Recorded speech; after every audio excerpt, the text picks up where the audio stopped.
We're back with a guest who's been here since our beginnings of the podcast, and they are also growing in the same way that we are, but we've always talked about growth, so you guys seen a few videos on that. Now I want to dive deeper into the cultural aspect, because you guys know we are in the Hispanic market and we are Mexican business owners. So I want to talk about what that growth looks like. So just in case, more than likely, if you're watching this, you're Mexican as well, or at least Hispanic, kind of like what struggles you'll have from that cultural background. As an American myself, I'm very interested in what that looks like for you guys. I'm a jump in, and I want to start it as a quick disclaimer. You know, I was very fortunate to be raised in Mexico City, and they didn't like me over there because I was American. So no one ever understands that because I look very Mexican. So I think the first time I saw or experienced somebody having these same issues was Guillermo Ochoa from the Mexican national team. He complained about how no one liked him. No one liked him on the Mexico national team. Now he's their, savior, best goalie in, Mexican history. And they didn't like him. They didn't welcome him in the training grounds, and he had such a hard time. Obviously I'm nowhere near Guillermo Ochoa as far as, great Mexicans, but I'm pretty high up there. And you experience that same thing every day. So that is why I was big, USA fan. Big, USA. Si se puede USA. So I want to start that because my view on the culture is skewed. It's skewed, I think, from life experiences. So, but everyone has different experiences here. And what I could tell you from me is you grow up in a Hispanic Mexican household. For me, I always have fun because we did. Bring all that culture from being little, growing up with frijoles, growing up with carne, going to go get barbacoa on Sundays. Well, that becomes part of your culture. But as now you start progressing in Houston, you start living here and growing in the city, you start adapting to now the culture around you, right? Yeah. I went to North Shore High School. So a lot of the, it was 50%, I would say 40% Hispanic, 40% Black, and then there was a 20% other. Yeah. And what I would tell you was it was fun, but as I kept growing, I started seeing that you start separating yourself, you start isolating from those like from your culture, like where I was listening to Vicente Fernandez, Ramon Ayala. I was now listening to Little Flip, Lil Wayne, all the littles back then in the 90s. Yeah. Little Flip was from the area though, right? No, Cloverleaf. Is that not the same? Like Channel View North. It's not. I don't think it's the same Cloverleaf. I always thought it was over there in that area too. There's a neighborhood called Cloverleaf. Or is it in the south side? It's in the south side. By the airport or over there somewhere? Yeah, correct. And that's what I always thought. And I never... But it stuck around in Cloverleaf. So everybody in Cloverleaf would play Little Flip though. Oh, yeah. Yeah, I remember them. So really more like what I really want to dive deep into is kind of besides keep us in this Houston rappers, right? Dime más, Gallo Negro. I would really like to know like the actual struggles of we've talked about being an entrepreneur in the Hispanic culture, but once your family kind of accepts that and they know that that's your life path, they've kind of come to grips with, okay, you're going to make your money differently from the way everybody else does in the community. What does it look like whenever they're like, okay, you've made enough or you've made it, and now you're like, no, I'm doubling down and I want to grow. And a lot of times what we can hear, at least from other Hispanics, what I've heard is that now they think that you're trying to put yourself above everybody else and you're too good for them because you're starting to leave certain people behind simply because they can't adjust to your growth. Yeah. What a lot of people don't understand, right, is that, and I hate saying the word broke, right? But, because, people always say, I'm broke. And I always tell people, I'm broke too, and it's not really that I'm broke. It's just that, we have different income brackets, right? So your broke, right, is different to mine. I mean, there's people that are broke and they literally can't pay their bills. My broke is I can't eat steak every night. I can't go on vacation. I haven't been on vacation for 2 years, 3 years. And it feels very broke. Yeah, that feels very broke to me, But you see, I've thought of it before, right? And you think about it, right? Everybody works for their weekly paycheck or bi-weekly paycheck, right? Everybody essentially is living by the month, okay? And this is something that I was taught a long time ago, is that, don't work for your month, work for your quarter. Work your way up to your year, work your way up for your 2 year. You keep going and you keep going, And so the thing is that My struggle this year is for next year. It's not for this week, this month, or whatever. My struggle right now is for next year, for the next 2 years, you know? And that type of struggle is different to a person who's trying to pay his bills every month. And so the thing is this, you know, somebody makes, you know, 100,000 a year. Right? I mean, I'm gonna go lower than that. Let's say somebody makes 70,000 a year, right? I make 70,000 in 3 months, and they're like, "Oh my God, you can pay my whole year with what you have." Yeah, and it's I like, agree. well, hold on, I still have Overhead, next you year. have I still have. expense, I still have the rest of the year. I still have next year. I still have my investments. I still have everything that I need to do. You know, and so you know that's just something that people can't understand. Yeah. You know, And that's the difference. And to piggyback off of that, what I've seen for me is when you go against the grain, which is going an independent, you know, going on your own, starting, you break that habit of, you know, I'm not just going to work 9 to 5. I'm going to work as long as it takes because I'm betting on me. I'm betting on everybody that I'm going to grow. So what I could tell you for me is you always stand out. It's like you're the black sheep in the family, and it hurts. Yeah. Because everybody's asking you, you know, why don't you have a job? I'm like, I do have a job. It's getting off the ground. Yeah. I have a business, but I invested in myself. And what I could tell you is, it's hard when your family tells you, when are you gonna get a real job? You know, instead of I'm creating something for us, for bigger than you, bigger than me. And, you know, that's what I would tell you for me is it's very hard in the beginning because you have to just keep pushing and know that your why is stronger than what everybody else around you is going to say. I think what's tougher about that too is that, you know, you're making it, right? I mean, you know, you're successful, right, at what you're doing, but there's still more success and more goals and more things that you want to get, right? And so you're working on yourself, you're working on your business, you're working on things, right? And so you see things that you've already gone through, and so you try to give sound advice to your family members, to your friends, so they can get to that level, you know? And you know, they dismiss the whole thing with, "Oh, you know, pues tú estás rico. You have money. You already have it." And it's like, you know, no, just I wasn't. I got here by doing exactly what I'm telling you to do. Just follow the process. But will they do what it takes? And that's where sometimes what I feel like differentiates having the conversations with you guys is that you know the work that needs to be done. Well, the others do what the same thing that you did. You know the path. You've done it. I feel like we live, breathe this path of, you know, we have to survive every day. And even if you already made it, I have that hunger mindset where nothing is given. Yeah. Everything is worked for every day. You know, there's a couple of sayings out there, but what I would tell you is, for me, is the dues are paid every day that you're a business owner. Yeah.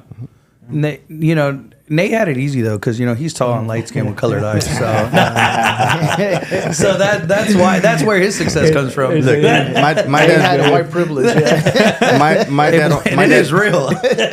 My dad only gave me $1 million loan, bro. That's nothing. That's nothing. I can't do nothing with that. While we're on the subject, In today's money or 20 years money? Like 20 years ago money.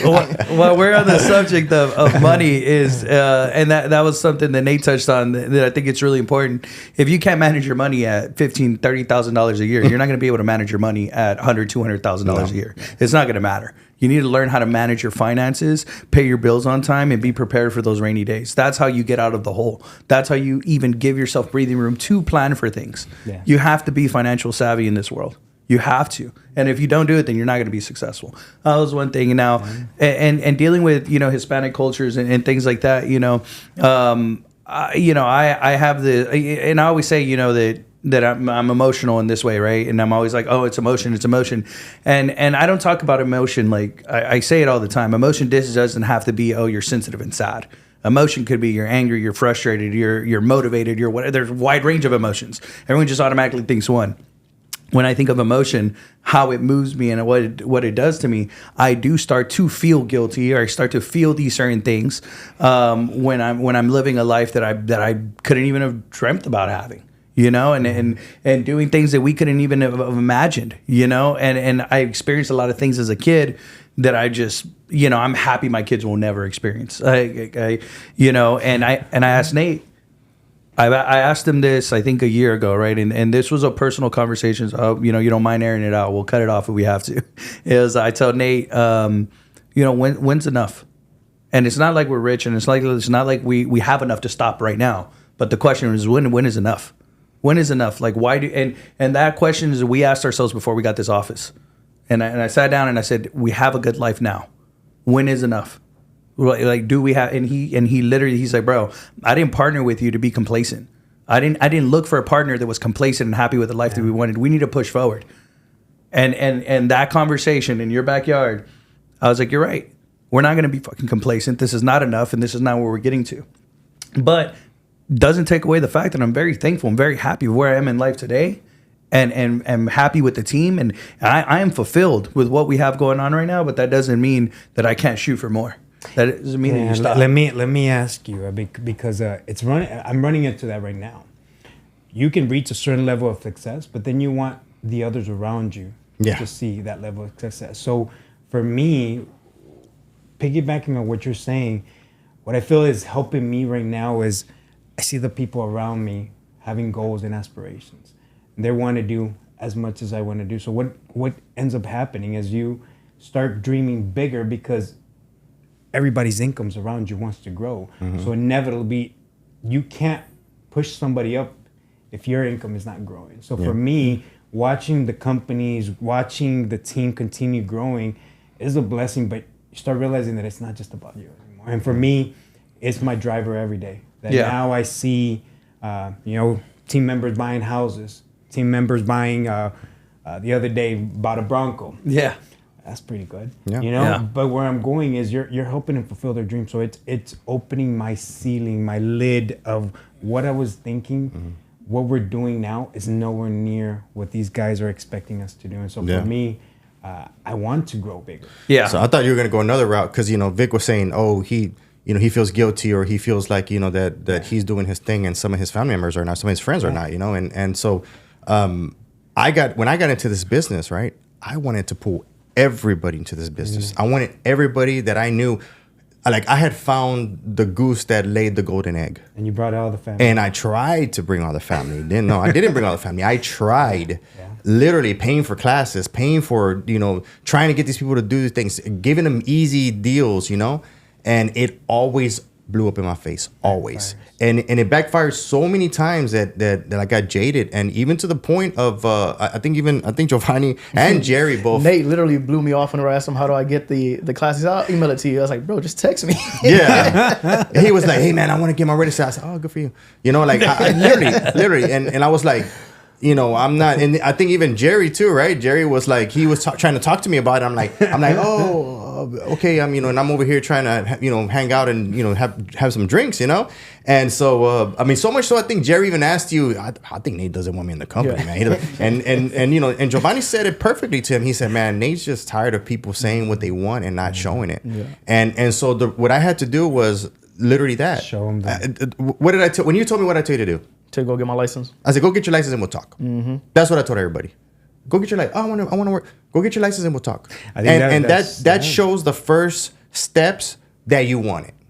And then when you come and you sit down with me, then we go through the process, and then when you get thrown in the fire. That you had to go through. How to learn it hard way. Every business owner that involves their family, you want the best for your family, but you don't realize that you're overprotecting sometimes from them seeing. And sometimes I know what you're saying about your kids, that you don't want your kids to go through certain things. I'm pushing my kids to go through adversity right now. Yeah. I'm 100% take a cold shower. Why?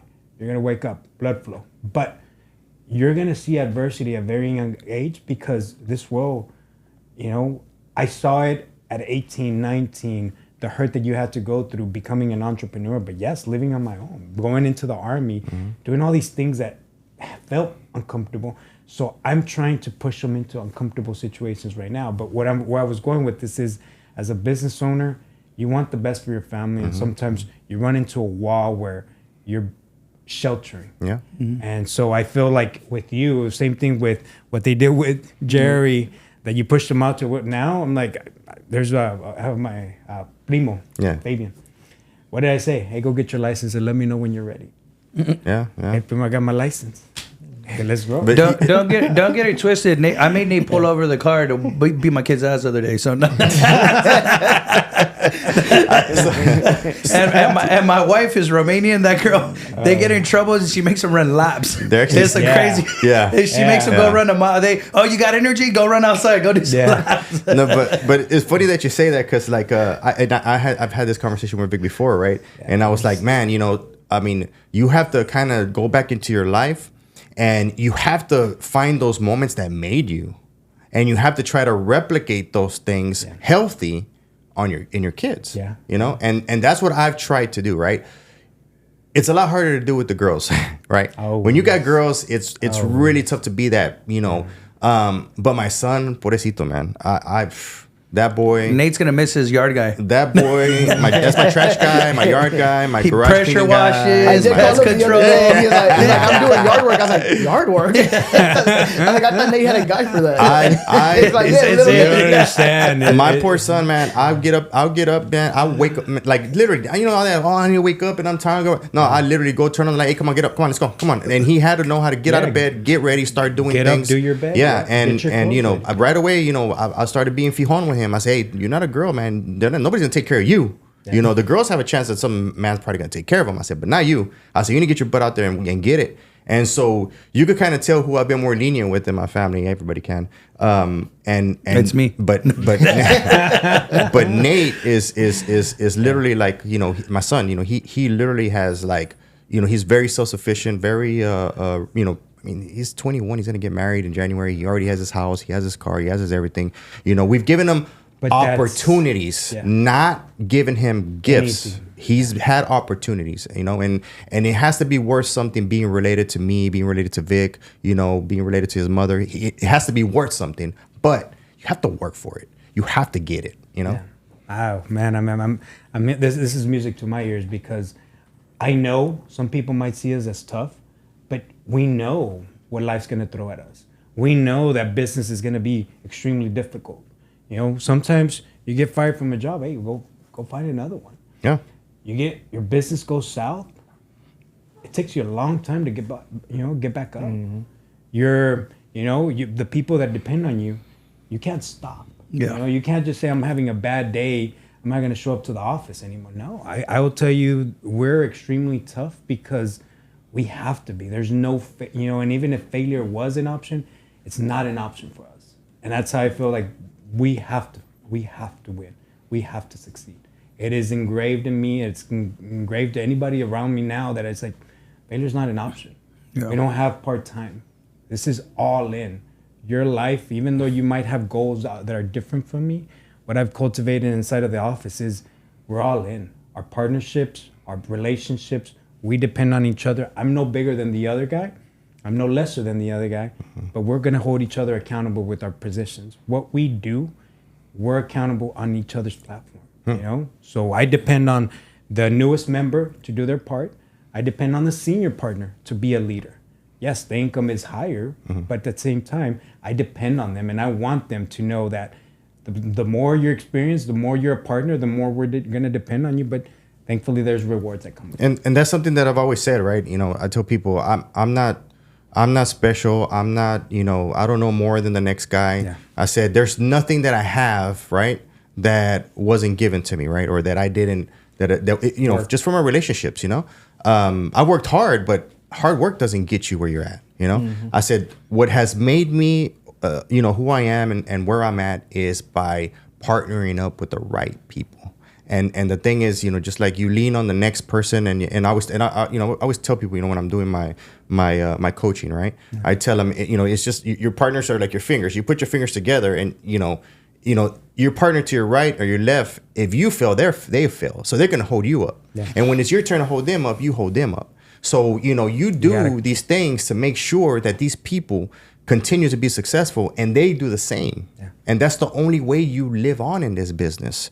You'd be surprised how many people appreciate you and step in when you need it. when you're going through it, and that's the only way to survive here. That's the alignment that you're doing. But Yes. what does it take for you to find those alignments, the struggles, the personal, individual growth that you have to go through and you have to evolve? I laugh because you guys, I've been here for a few podcasts.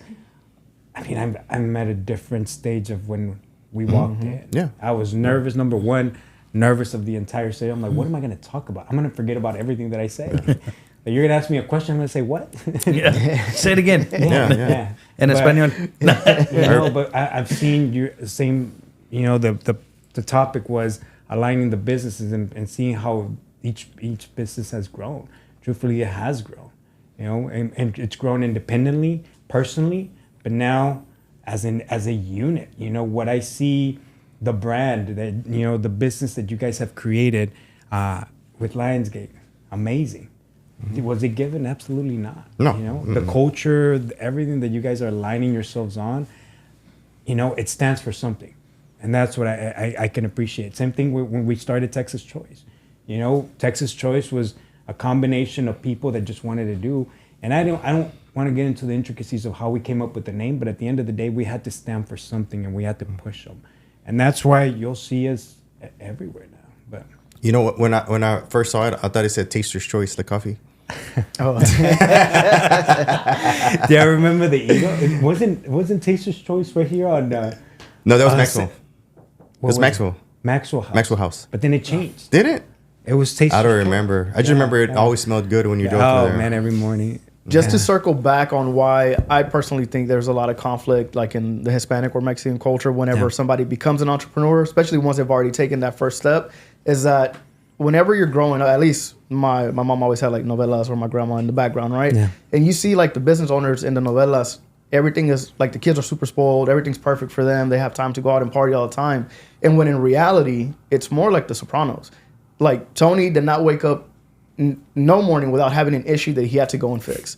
And that's just what entrepreneurship really is. And that's why they're always asking, when is it enough? You have enough to do now. Well, for now, you never know when business could go down, right? Or, yes, I have enough to take care of my family, but I got other stuff that's falling apart that I got to help people within my company. Because if they fail, then I fail because I can only be by myself for so long. Or continue to grow and take that next level, that next step. So I really think that's where the disconnect is expectations versus reality. Yeah. And even whenever you bring family into the fold, they think that it's easy. And sometimes as business owners, you won't show them what you're going through because they won't understand. And if you do tell them something, even though they are trying to help you, they kind of guide you down the path that they only know how to fix it, which is go get a job, right? Yeah. So whenever you bring them into the fold and they actually see how it is like they're like, oh, I can't believe it's this way. It's like on training day when we say, yeah, it's unfortunate, but it's true. This is the way it is, right? And they don't see that and they don't understand it. And then they're like all disillusioned. So even if you do try to bring your family in close and they don't have what it takes to make it, then they're going to be like, talking trash about your industry, your fault. Yeah. Or no, he doesn't really want to help me. I mean, how many times have we heard that? Yeah. Just within agents within themselves, right? It doesn't have to be family. They go, they don't want to help me. They're not giving me the leads. Oh, they prefer this person. He's a scammer. That too, yeah. They don't understand it. You're automatically a scammer. Yeah. Yeah. I do scam though. And contrary to what Nate said, I am smarter than the next guy, and I am better than you. And I still don't know what I'm doing. It is October, so it's spooky hours. He said, I don't know what I'm doing, and I'm still better than you. I'm gonna figure it out. I like that. That's good. And what I would tell you is, as much as you get the people that are closest to you feel like they want to shelter you and protect you, and they don't want you to go through the things that you go through. Yeah. I see it all the time. I feel it all the time. The people, your close circle just wants you to know that they're behind you, but they can't walk the path that you do. So what I would tell you for me is that, I think whenever when you're an entrepreneur, a lot of times you bring in family members and you essentially show them, right, the gist of the business, right? Yeah. Not the full business, because you can't teach them every single thing that you've learned about the business, right? Also, you're still learning and growing and scaling, and it sucks because sometimes you bring a family member in, he sees what you're doing and he says, oh, I can do that, and then he spawned off some sort of off-brand business that that you're doing and just totally just freaking killing the industry, Yeah. and that's something that I've been talking about, that right now. How do you circle it back? How do you circle what back? How do you circle back and you create value? Because now I'll tell you, I've seen it, a lot of times in my lifetime. Let's just put it like that, where people create and spin off. How do you go back and create the quality of what your expectations that you do? Like, can the people that spun off clean up or get better? So they can, but the attitude and the personality that it takes for somebody to be, that I don't know what a good word for it is without, I don't want to say a bad word, right? But for a person to... It's your favorite word, humility. No. Brazen? The brazen, let's use brazen. For the attitude and the personality for a person to be that entitled and be that brazen, right? That person doesn't usually develop what he needs to be that type of person. Intangibles, because the experiences that you went through. And that's what I don't like, because people capture just a little bit of what you do and they try to rebuild it. They can't. And since they don't have they don't have the stamina, right, to work with you and learn from you and then respectfully ask you, help me start my own, and let's keep contact so that we could both help each other grow, that type of person is going to carry that attitude forever in his new venture. And that eventually ends. It ends with the market. The market crashes, he'll crash. Yeah. And that's I've seen because it. of the mental fortitude that it takes to build. Time and time. Yeah, it is. So time and time again, I've seen that happen. But if more people were to stop, right, trying to duplicate everything they see, instead of just getting behind what they like, and what I mean by that is, if they like Lionsgate Realty, join Lionsgate Realty, be a Lionsgate Realtor, buy into the process. When it's your turn, it's your turn.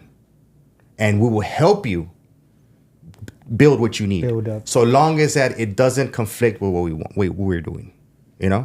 And so there's just not too many people that have that humility or have that type of respect anymore. Everybody wants to be the boss. Everybody's entitled. Especially when you're talking about family, when they think that you grew up together. Yes. Yeah. You have the same mindset. You have everything, when in reality there's certain life experiences you've gone through and they're never going to go through those experiences. But flip side is, what do you do as a business owner to support the family members or push? How do you change that stigma? And that's where sometimes now I want to provide an image that, yes, we worked extremely hard. We sacrificed a lot to be where we're at.